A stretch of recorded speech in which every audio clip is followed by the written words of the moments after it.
And just as a follow-up, Coach, a takeaway, maybe I think, you're always studying the game. I'm sure you learn something from every season. Is there something that this season taught you more than any other, or, what something that stood out to you as kind of the lesson this season taught you?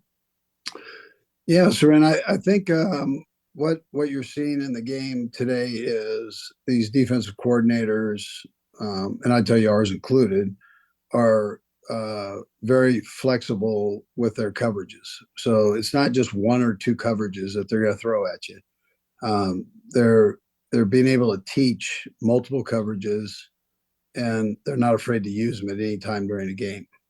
So that's where I tell you the game's changing a little bit. As far as myself, I, obviously patience was one thing that we had to do on the offensive side as guys learned, the young guys learned, or the new guys learned. Very grateful for the job that Spags did with the defensive side. And I thought that they were a great example to everybody of taking young guys, teaching them, and watching them grow like they had to do last year. And we were able to really come to a strength last year on defense for the playoffs. And it kind of worked that way this year with the offense. So next to Pete Sweeney. Go ahead, Pete. Coach, congrats again. Just a question on the lighter side here. As you go into another parade, I think we forget sometimes these are a bunch of 20-somethings. How much of the messaging is like, let's have fun, but maybe not too much fun? Yeah, that was mentioned a couple times. So it's great to have fun, but be smart. Go next to Vahe Gregorian. Go ahead, Vahe. Hey, Andy, congratulations again. Hey, Brad, Thanks, two things, if I might. One, Andy, I think anybody that's around Patrick understands that he's, got a pretty deep reservoir of competitiveness and won't get complacent. But I wonder if you might describe what gives you that confidence that his hunger remains what it is and he'll just ratchet it up more.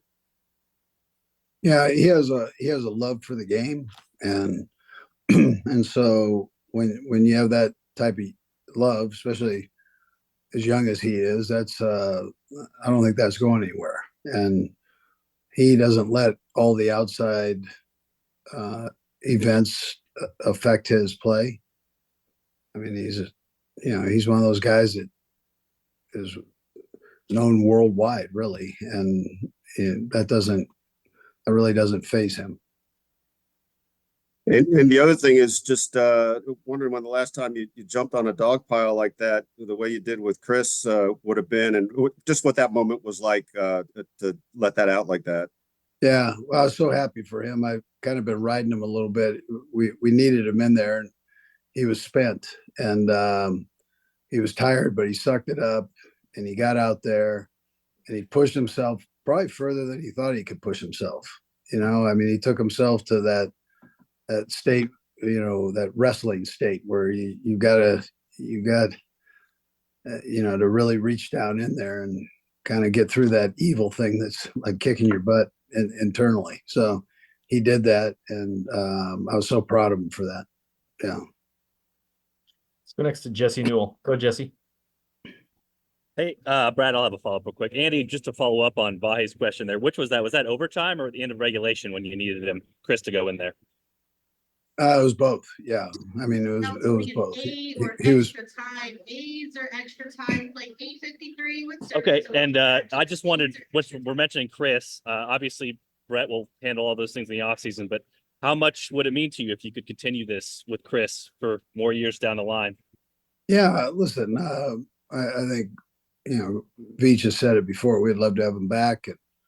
And, they've just got to work all that out. So, but I think the effort will be there probably on both parts to try to get something done. Let's go next to Todd Lebo. Go ahead, Todd. Coach, I wanted to ask you another kind of a fun one. I had a chance to talk to your son Spencer at one of the media day things, and I just wanted to know how much fun it was to share that moment with him after the game. I saw you guys got a big hug, and just having him around because he's been out west for so long.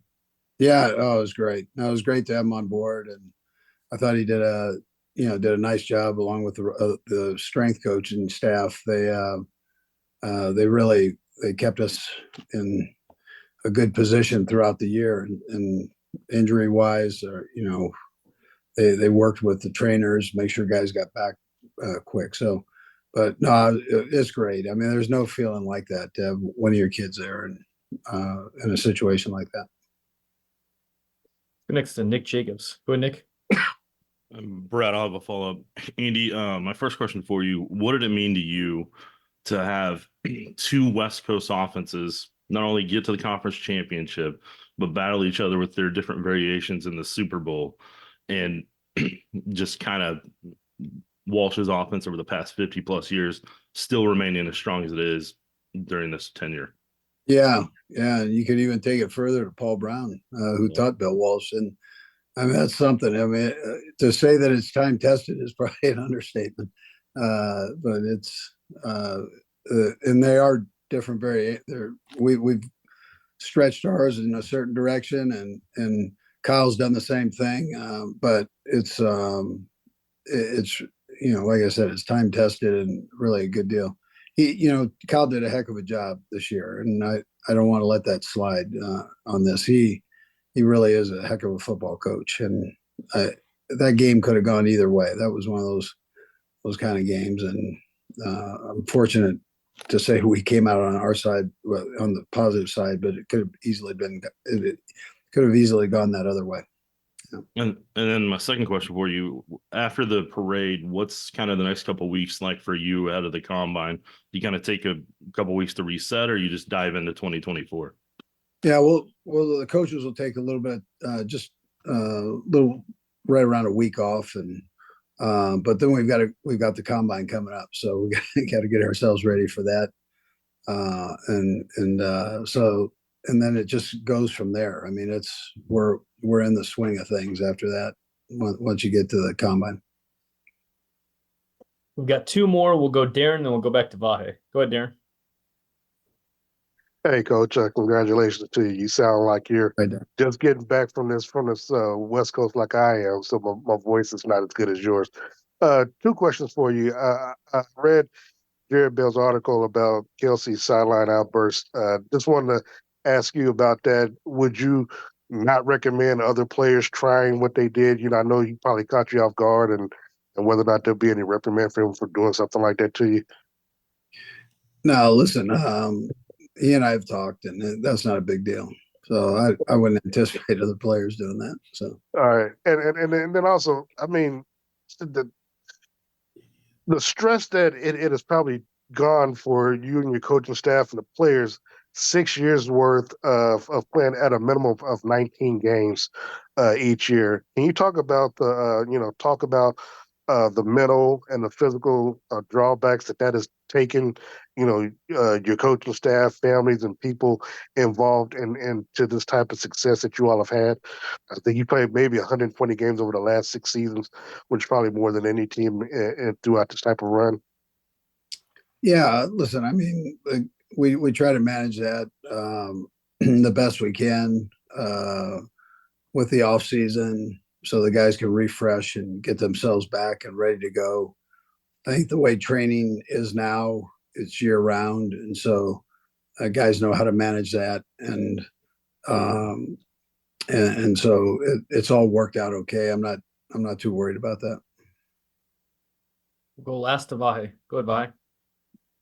Hey, Andy, I know you're probably already looking forward instead of back, but I wonder if you might just be able to describe in what ways you've sort of appreciated the moment, and just your own perspective on what this time has meant. Obviously, I know you're not done, but what this has felt like when you step back for a moment. Yeah, well, I mean, listen, I was to back to win one is tough. To win two back to back is really tough. I mean, that's not an easy thing to do, and to know the effort that the guys put into it, the way they stuck together through the highs, the lows.